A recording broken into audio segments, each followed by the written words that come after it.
Shalom Bapak Ibu Saudara. Boleh katakan lebih lagi Shalom. Berapa banyak Bapak Ibu Saudara yang hari ini merasa diberkati Tuhan, yang mengalami kemurahan Tuhan dalam hidupnya. Amin. Puji nama Tuhan. Kita ada di tempat ini juga semua karena kemurahan Tuhan. Kita akan mulai ibadah kita. Mari kita satukan hati kita untuk berdoa di hadapan Tuhan. Terima kasih Tuhan, terima kasih Tuhan. Kau baik Tuhan, Kau selalu baik Tuhan di kehidupan kami. Kami bersyukur Tuhan, kami bangga punya Allah seperti Engkau. Saat ini Tuhan, kami datang di hadapan-Mu Tuhan, membawa hidup kami, membawa hati kami Tuhan. Kau mau berikan yang terbaik Tuhan, penyembahan kami di hadapan-Mu. Biar Tuhan Kau yang hadir Tuhan di setiap hati kami, Tuhan yang jumpai setiap pribadi di tempat ini Tuhan. Berkati Tuhan teman-teman kami, saudara kami Tuhan yang mungkin belum bisa hadir Tuhan. Kami percaya Tuhan juga yang datangkan di tempat ini Tuhan untuk mengalami kuasa-Mu Tuhan di tempat ini Tuhan. Melalui ibadah ini Tuhan Kau yang kuduskan Tuhan. Setiap ibadah ini Tuhan biarlah ini menjadi ibadah yang sejati Tuhan dari setiap hati kami Tuhan yang menyenangkan-Mu Tuhan. Kami berdoa Tuhan, kami percaya Tuhan Roh Kudus-Mu, hadirat-Mu Tuhan datang Tuhan memenuhi tempat ini Tuhan. Kami percaya setiap kami yang datang tidak akan sama seperti kami pulang nanti Tuhan. Kami akan menerima mujizat-Mu Tuhan, kami menerima kuasa. Yang sakit Kau sembuhkan, yang lemah Kau kuatkan Tuhan, yang sedang berbeban berat kami percaya kami pulang datang mendapat kelegaan dan kekuatan yang baru Tuhan. Kami percaya Tuhan tidak ada yang sia-sia Tuhan, pengharapan di dalam Kau. Terima kasih Tuhan, terima kasih Tuhan. Kami siap Tuhan masuk dalam hadirat-Mu lebih lagi Tuhan. Kami siap menerima kuasa-Mu Tuhan. Hanya di dalam satu nama kami telah berdoa. Haleluya. Amin. Kita akan mendeklarasikan Pentakosta ketiga. Mari kita bangkit berdiri. Mari saudara kita akan mendeklarasikan apa yang dimaksud dengan Pentakosta ketiga. 1. Pentakosta ketiga adalah pencurahan Roh Kudus yang dahsyat di zaman ini, melebihi yang terjadi di Azusa Street. 2. Pentakosta ketiga akan mengakibatkan penuaian jiwa yang terbesar dan yang terakhir sebelum Tuhan Yesus datang kembali. 3. Pentakosta ketiga akan membangkitkan generasi Yeremia, yaitu anak-anak muda yang dipenuhi Roh Kudus, cinta mati-matian kepada Tuhan Yesus, tidak kompromi terhadap dosa, dan akan bergerak untuk memenangkan jiwa. 4. Pentakosta ketiga lahir di Indonesia dan bergerak ke bangsa-bangsa. Gerakan ini dari timur ke barat dan akan kembali ke Yerusalem. 5. Pentakosta ketiga akan memberikan kuasa untuk menyelesaikan amanat agung, dan setelah itu Tuhan Yesus datang kembali. Amin. Silakan duduk kembali Bapak Ibu semua. Kita siapkan hati kita masuk dalam hadirat-Nya Tuhan. Ini kami Tuhan membawa korban pujian Tuhan. Di tahta kudus-Mu Tuhan kami datang.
Tuhan. Kami mau terus memuji dan menyembah Engkau Tuhan, meninggikan nama-Mu. Sebab Engkau Tuhan Juru Selamat dunia, Engkau jalan dan kebenaran Tuhan. Untuk itu kami mau datang Tuhan dengan iman percaya kami Tuhan bahwa Engkaulah Tuhan Juru Selamat kami Tuhan yang memberikan keselamatan bagi setiap kami. Terima kasih Tuhan, kami siap bersorak bagi nama-Mu. Dalam nama Tuhan Yesus yang siap sama-sama katakan amin. Haleluya, yang bersuka boleh salam kanan kirinya. Haleluya, mari bersorak bagi Dia sebab Yesus telah berjalan kebenaran bagi hidup kita. Amin.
Bapak Ibu Saudara, setiap kita bersyukur ya, Dia Sang Juru Selamat, Sang Jalan Kebenaran, bahkan rela datang ke dunia menjadi sahabat kita ya.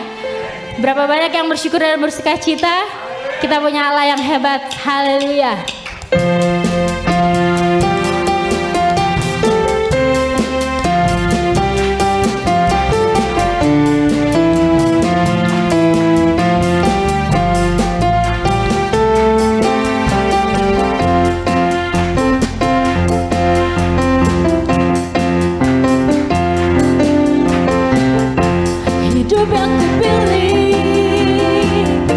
Membuatku berani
kami merenungkan firman-Mu ya Tuhan.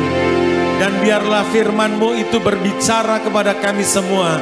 Oh, melalui hamba-Mu Pastor Niko yang akan menyampaikan firman-Mu melalui video khotbah ini Tuhan.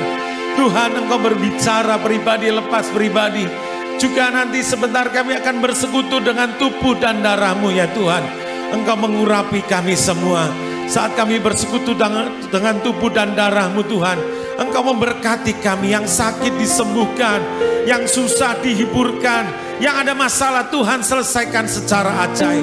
Terima kasih Tuhan, kemuliaan hanya bagi-Mu. Di dalam nama Tuhan Yesus kami sudah berdoa. Haleluya. Amin. Silakan duduk, roti dan anggur akan dibagikan. Oleh kuasa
sungguh besar anugerah.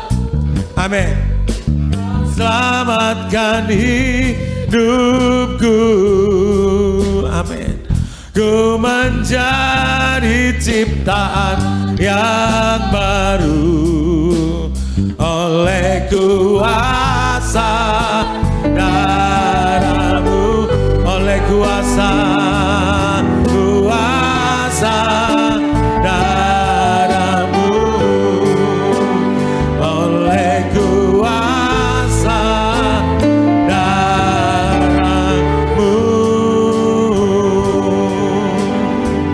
Amin. Silakan duduk Bapak Ibu Saudara. Hari ini kita akan dengarkan firman Tuhan yang akan disampaikan oleh hambanya Pastor Niko, Bapak Ibu Saudara, via video khotbah. Jadi Bapak Ibu Saudara yang dikasih Tuhan, nanti juga akan ada perjamuan kudus, nanti juga akan dipimpin oleh Pastor Niko.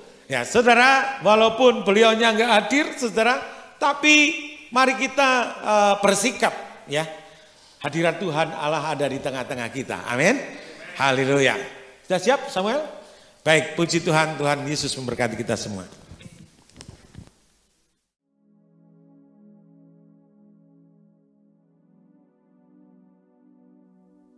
Salam semuanya. Tema khotbah bulan ini adalah memahami dan mengenal Tuhan.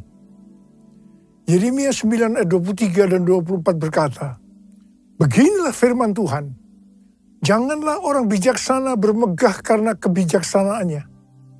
Janganlah orang kuat bermegah karena kekuatannya. Janganlah orang kaya bermegah karena kekayaannya. Tetapi siapa yang mau bermegah, baiklah bermegah karena yang berikut. Bahwa ia memahami dan mengenal aku. Bahwa akulah Tuhan yang menunjukkan kasih setia, keadilan, dan kebenaran di bumi. Sungguh, semuanya itu kusukai. Demikianlah firman Tuhan. Tuhan senang kepada orang-orang yang memahami dan mengenal Dia. Bahwa Tuhanlah yang menunjukkan kasih setia, keadilan, dan kebenaran di bumi. Tuhan Yesus berkata kepada orang Farisi dan orang Saduki dalam Matius 16 ayat 2 dan 3. Pada petang hari, kamu berkata, hari akan cerah karena langit merah, dan pada pagi hari kamu berkata, Hari ini cuaca buruk karena langit merah dan redup. Rupa langit kamu tahu membedakannya. Tetapi tanda-tanda zaman kamu tidak mampu. Tuhan juga berbicara kepada kita agar kita tidak hanya bisa melihat atau membedakan tanda-tanda yang terjadi di dunia ini, tetapi lebih daripada itu, kita harus mampu melihat tanda-tanda akan kedatangan Tuhan Yesus yang kedua kali. Sesuai dengan 1 Tesalonika 5 ayat 1 sampai dengan 11, dikatakan bahwa hari Tuhan datang seperti pencuri pada malam hari. Ini berlaku kepada orang-orang yang hidup dalam kegelapan. Tetapi bagi kita yang hidup dalam terang, hari Tuhan tidak datang tiba-tiba seperti pencuri. Orang yang hidup dalam terang atau siang adalah orang yang berjaga-jaga dan sadar. Orang yang hidup dalam terang atau siang tahu akan tanda-tanda zaman. Hari-hari ini Tuhan sedang berbicara kepada gerejanya tentang tahun 2033. Bahwa pada tahun 2033, setiap orang akan berjumpa secara autentik dengan Tuhan Yesus melalui kuasa dan hadirat Roh Kudus. Sampai tahun 2033, setiap kita mendapat kesempatan untuk memperkenalkan Yesus kepada setiap orang. Tahun 2033 merupakan goal penyelesaian amanat agung. Kalau benar tahun 2033 amanat agung selesai, tidak berarti bahwa Tuhan Yesus pasti datang tahun 2033. Ini tidak alkitabiah. Tetapi kalau kita berkata, tahun 2033 Tuhan Yesus bisa datang, itu alkitabiah. Sesuai dengan Matius 24 ayat 14 yang berkata, kalau amanat agung selesai, baru setelah itu tiba kesudahannya. Baru setelah itu bisa berarti 1 minggu, 1 bulan, 1 tahun, atau beberapa tahun. Tetapi yang jelas kita harus mengerti adalah Tuhan Yesus berkata, "Aku datang segera." Saya terus bertanya kepada Tuhan Yesus, bagaimana untuk menyelesaikan amanat agung ini? Tuhan memberikan jawaban melalui Yeremia 33 ayat 3. Berserulah kepadaku, maka aku akan menjawab engkau dan akan memberitahukan kepadamu hal-hal yang besar dan yang tidak terfahami, yakni hal-hal yang tidak kau ketahui. Saya lakukan apa yang Tuhan suruh ini. Saya terus berseru-seru kepada Tuhan. Tuhan kembali memberikan pengertian bahwa hal-hal yang ada di depan ini adalah sesuatu yang besar. Tuhan memberikan kata kunci, sembahyang. Kita tahu bahwa arti sembahyang ini adalah berdoa. Tetapi Tuhan memberikan pengertian kepada saya, arti dari sembahyang itu sebagai berikut. Sembahyang berasal dari kata sembah dan hyang. Kata hyang berasal dari bahasa Sanskerta, Jawa kuno, Bali, yang berarti yang maha kuasa, yang maha mulia, yang maha suci. Bagi kita orang percaya, yang maha kuasa, yang maha mulia, yang maha suci, itu adalah Allah kita yang namanya Tuhan Yesus Kristus. Haleluya! Jadi kita harus menyembah Tuhan Yesus Kristus. Definisi menyembah bisa dalam arti sempit atau arti luas. Menyembah dalam arti sempit adalah kita masuk dalam hadiratnya, merasakan hadiratnya, menikmati hadiratnya. Sedangkan menyembah dalam arti luas adalah taat akan firman-Nya. Mujizat-mujizat akan terjadi luar biasa. Ke depan ini kita akan mengalami mujizat-mujizat yang luar biasa. Kalau kita mau mengalami mujizat-mujizat itu, kata kuncinya adalah sembahyang. Untuk bisa mengerti dan memahami hal-hal yang besar yang akan terjadi sampai dengan tahun 2033. Kata kuncinya adalah sembahyang. Sesuai yang terjadi di Asbury Revival, maka pola penuaian jiwa dan pemuritan ke depan ini adalah doa, pujian, penyembahan bersama-sama dalam unity siang dan malam, yaitu sembahyang.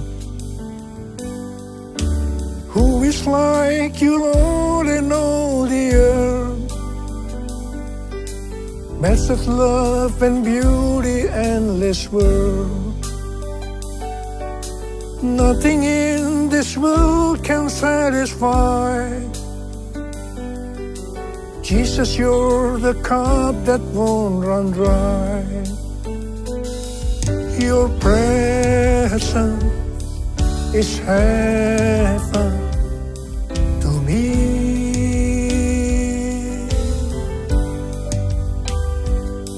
Your presence is heaven to me.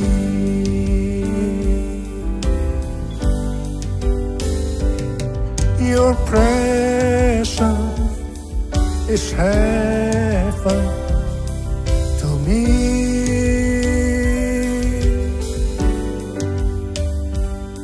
Your presence is heaven to me.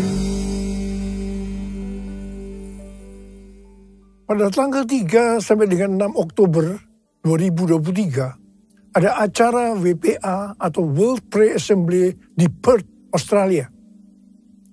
Bagi saya, ini adalah WPA yang ketiga. WPA yang pertama dan yang kedua diadakan di SICC pada tahun 2012 dan tahun 2022. Ayat emas dari WPA sejak tahun 2012 adalah Habakuk 2 ayat 14. Sebab bumi akan penuh dengan pengetahuan tentang kemuliaan Tuhan, seperti air yang menutupi dasar laut. Setiap acara WPA selesai, baik yang pertama maupun yang kedua, terjadi hal-hal yang luar biasa, yang mengakibatkan terjadinya kegerakan-kegerakan baru. Setelah WPA yang pertama tahun 2012, maka pada tahun 2013, terjadi dua peristiwa yang penting. Peristiwa pertama, tahun 2013, Tuhan memberikan nama kepada pencurahan Roh Kudus yang terjadi hari-hari ini, seperti yang dikatakannya pada tahun 2009 kepada saya, sebagai Pentakosta yang ketiga. Peristiwa kedua tahun 2013, pada waktu Global Council Empower 21 meeting di Hawaii, Tuhan memberikan visi bahwa pada tahun 2033, setiap orang akan berjumpa secara otentik dengan Tuhan Yesus melalui kuasa dan hadirat Roh Kudus. Pada awalnya, kami tidak mengerti apa yang dimaksudkan oleh Tuhan dengan visi ini. Tetapi kami percaya. Sebagai tanda kami percaya, kami memperkatakan visi tersebut. Pada tahun 2018, Tuhan membukakan pengertian tentang Pentakosta ketiga. Setelah WPA kedua pada bulan Mei 2022 di SICC Tower, Tuhan membukakan pengertian tentang tahun 2033 tadi.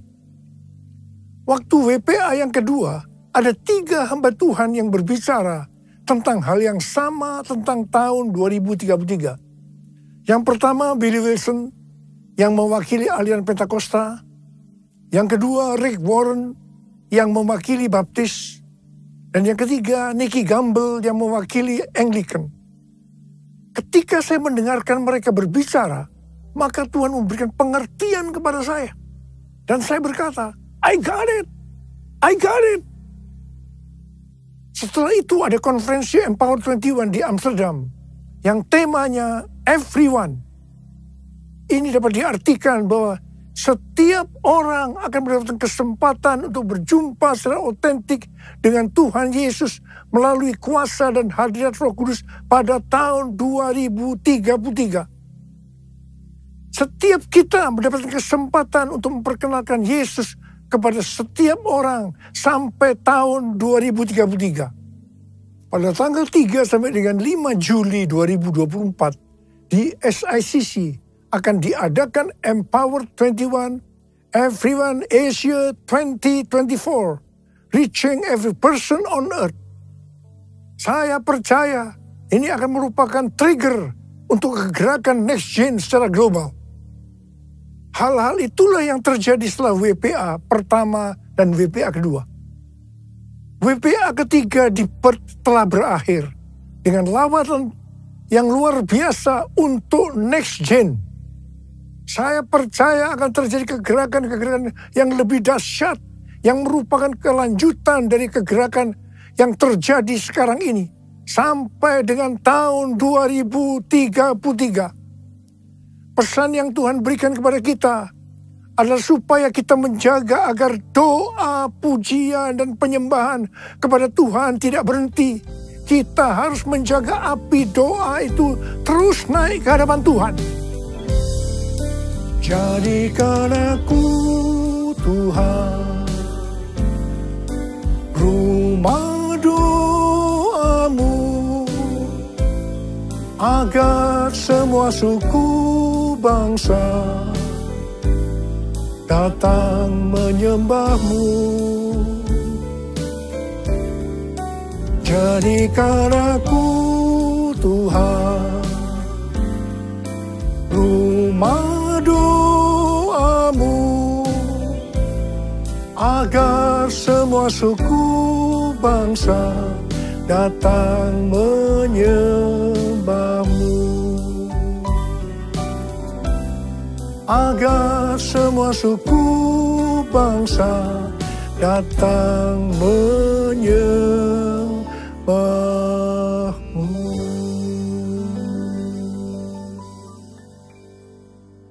Hal-hal yang harus kita lakukan agar api doa, pujian, penyembahan tetap menyala siang dan malam adalah sebagai berikut.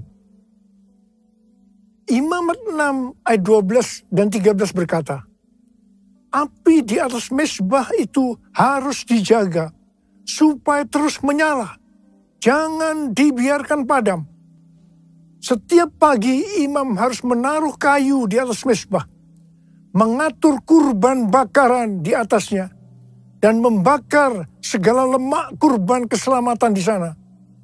Api di atas mezbah harus dijaga tetap menyala. Jangan sampai padam.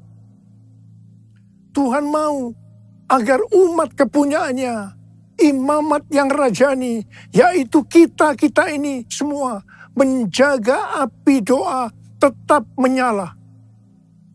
Ayat ini yang menjadi kekuatan pendorong bagi kaum Moravian di Herrnhut yang mempertahankan api doa, pujian, penyembahan 24 jam selama 100 tahun. Wow! Bagaimana supaya api doa tetap menyala? Apa yang harus kita lakukan? Yang pertama, senantiasa mempersembahkan kurban bagi Tuhan. Imamat 6 ayat 9 berkata, perintahkanlah kepada Harun dan anak-anaknya. Inilah hukum tentang kurban bakaran. Kurban bakaran itu haruslah tetap di atas perapian, di atas mezbah, semalam-malaman sampai pagi. Dan api mezbah harus dijaga tetap menyala di atasnya. Kurban yang dimaksud saat ini itu adalah pujian, penyembahan, talenta, bahkan seluruh hidup kita. Roma 12 ayat 1 berkata, karena itu saudara-saudara, demi kemurahan Allah, aku menasihatkan kamu, supaya kamu mempersembahkan tubuhmu sebagai persembahan yang hidup, yang kudus, dan yang berkenan kepada Allah. Itu adalah ibadahmu yang sejati. Yang kedua, mengasihi jiwa-jiwa yang ditebus dengan darah kurban anak domba. Wahyu 5 ayat 9 berkata, mereka menyanyikan suatu nyanyian baru, katanya, engkau layak menerima gulungan kitab itu dan membuka meterai-meterainya, sebab engkau telah disembelih, dan dengan darahmu engkau telah membeli mereka bagi Allah dari tiap-tiap suku, bahasa, umat, dan bangsa. Wahyu 5 ayat 12 dan 13. Dan mereka berkata dengan suara nyaring, anak domba yang disembelih itu layak untuk menerima kuasa dan kekayaan, hikmat dan kekuatan, hormat, kemuliaan dan puji-pujian.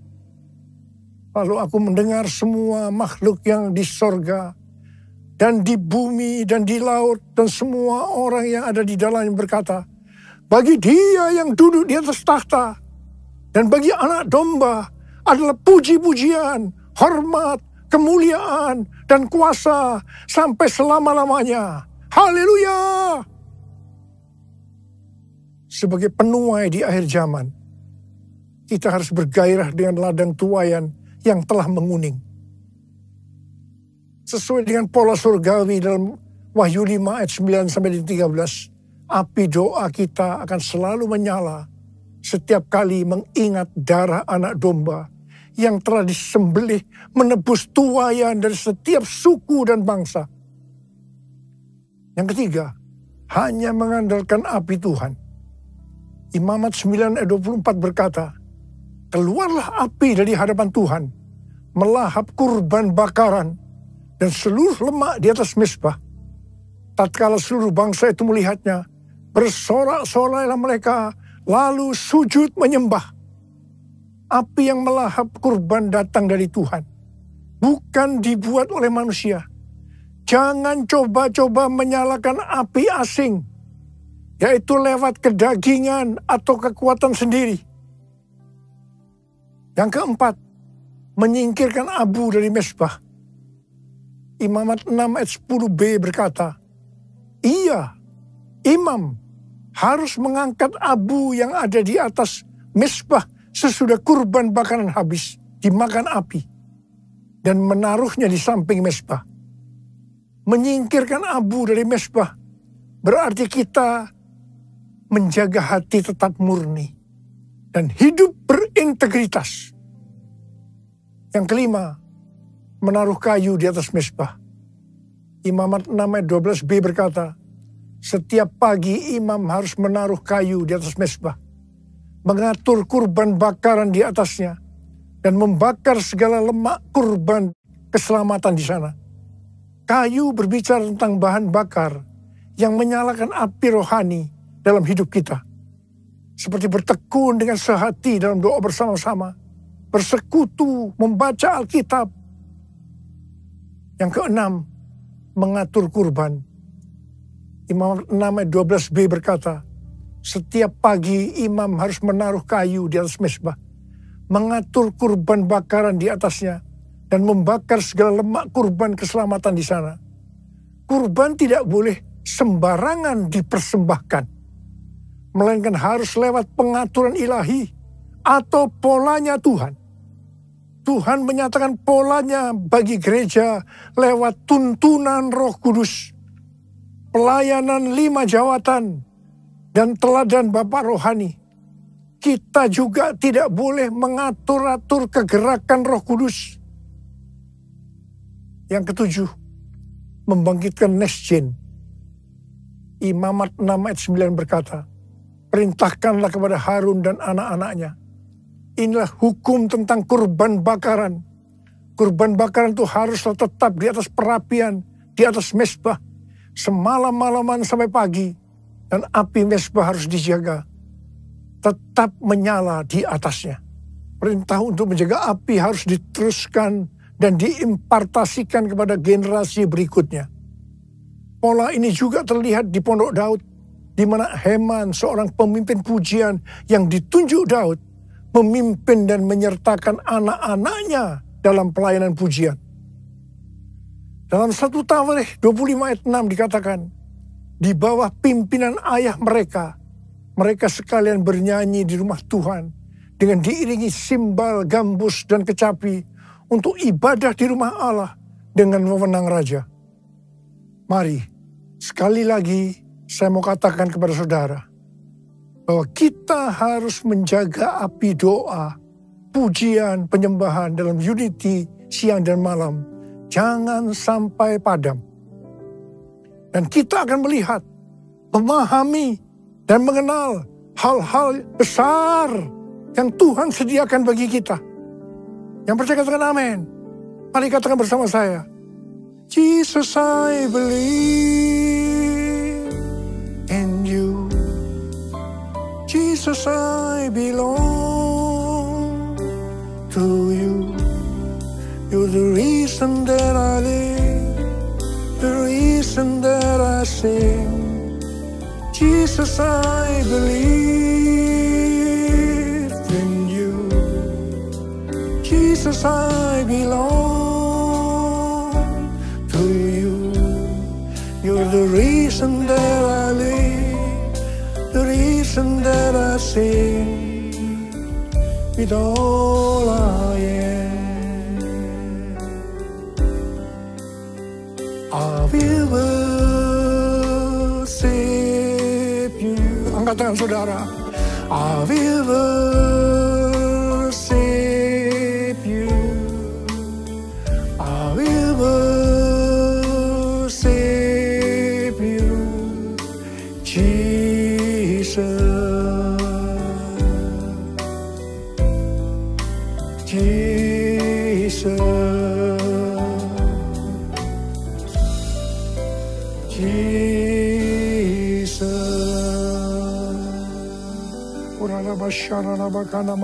Mari kita berbahasa roh. Berbahasa roh. Yang sudah berbahasa roh, berbahasa roh.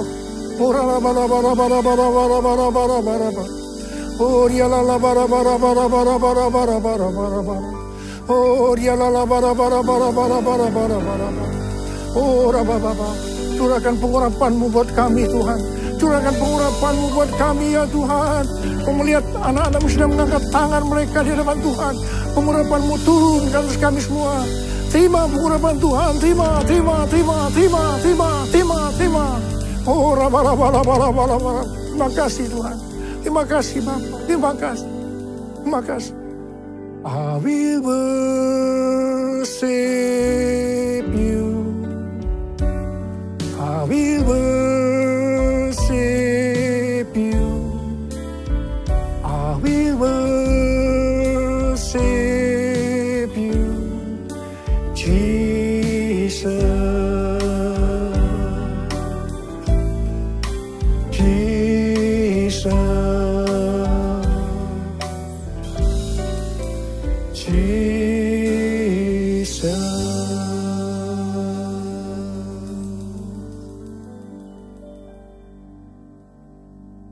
Mari, saudara-saudara, kita akan masuk dalam perjamuan kudus. Kita akan mengingat ayat ini. Setiap kali kamu makan roti ini dan minum cawan ini, kamu memberitakan kematian Tuhan sampai Ia datang. Perjamuan kudus adalah perjamuan Tuhan Yesus sendiri. Setiap kali kita masuk dalam perjamuan kudus, Tuhan Yesus selalu berkata, biarlah ini menjadi peringatan akan aku.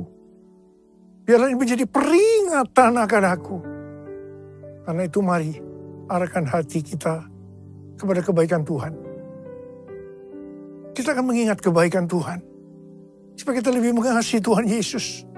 Kita lebih mengasihi satu dengan yang lain. Mari tundukkan kepala. Bapa, siapakah kami sebelum kami mengenal Engkau? Kami semua orang berdosa. Upah dosa adalah maut, mati. Tapi Engkau yang tidak berdosa telah dijadikan dosa oleh karena kami. Engkau harus turun dari surga mulia, menjelma menjadi manusia, mati ganti kami dengan penderitaan yang luar biasa. Sungguh kalau kami pikirkan betapa baiknya Engkau, ya Aba. Kau jadikan kami sebagai anak-anak-Mu. Kau tuntun, Kau bela, Kau lindungi, Kau berkati. Engkau tegur, bahkan Kau hajar kalau kami salah. Itu Engkau, ya Aba. Itu Engkau. Tuhan akan memberkati kita semua melalui perjamuan kudus. Tapi Tuhan mau kita makan dan minum dengan cara yang benar. Karena itu masing-masing berdoa. Introspeksi. Lihat keadaan diri masing-masing. Jangan menyimpan dosa. Kalau ada dosa yang Tuhan ingatkan, langsung minta ampun. Ampuni kami Tuhan. Ampuni kami, ampuni kami. Ya Tuhan, ampuni kami, ampuni. Ya Tuhan, ampuni. Layakkan kami untuk masuk dalam perjamuan kudus. Berkat-Mu melimpah buat kami anak-anak-Mu. Terima kasih. Kami akan masuk dalam perjamuan kudus dengan hati yang penuh ucapan syukur. Dalam nama Yesus. Amin. Mari. Angkat roti di tangan kanan kita tinggi-tinggi. Sebab apa yang telah kuteruskan kepadamu telah aku terima dari Tuhan. Yaitu bahwa Tuhan Yesus pada malam waktu ia diserahkan mengambil roti. Dan sesudah itu ia mengucap syukur atasnya. Ia memecah-mecahkannya. Dan berkata, inilah tubuhku yang diserahkan bagi kamu. Perbuatlah ini menjadi peringatan akan aku. Sudah dikasih Tuhan. Bukankah roti yang kita pecah-pecahkan ini adalah persekutuan kita dengan tubuh Kristus. Mari kita makan dalam nama Yesus.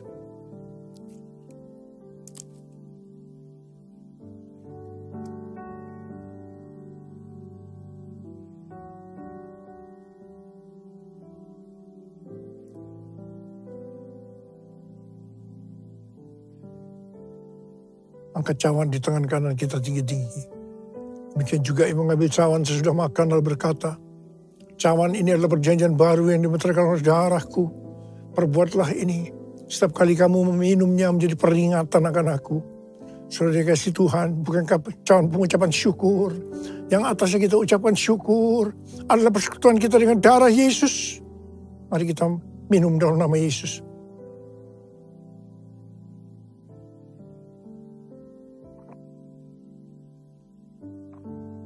Mari angkat tangan kita di depan Tuhan.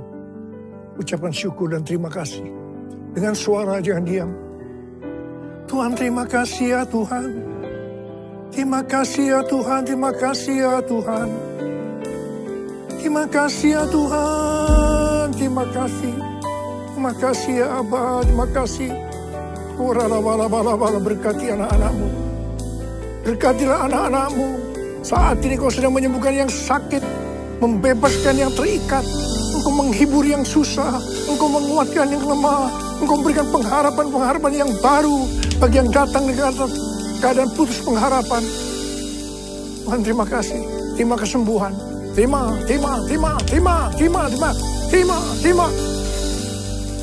Ucapkan terima kasih. Katakan terima kasih Tuhan. Terima kasih Tuhan. Terima kasih.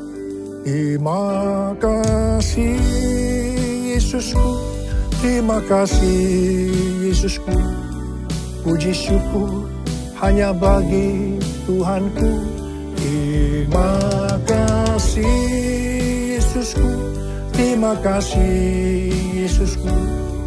Puji syukur hanya bagi Tuhanku. Terima kasih. Terima kasih Yesusku. Terima kasih Yesusku. Puji syukur hanya bagi Tuhanku. Terima kasih Yesusku. Terima kasih Yesusku. Puji syukur hanya bagi Tuhanku.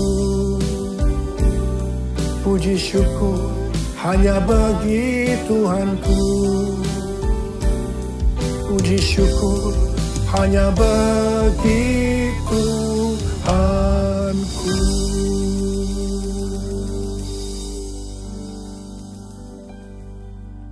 Terimalah berkat Tuhan. Kasih karunia yang berlimpah-limpah daripada Allah Bapa dalam Anak yang tunggal Yesus Kristus. Persekutuan yang manis dengan Roh Kudus menyertai saudara sekalian mulai hari ini. Sampai Tuhan Yesus datang menjemput kita di awan-awan dan bahkan sampai selama-lamanya.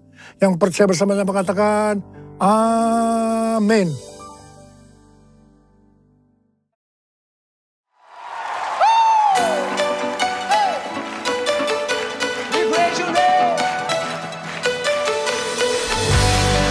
Tepuk tangannya mana buat Allah kita, come on.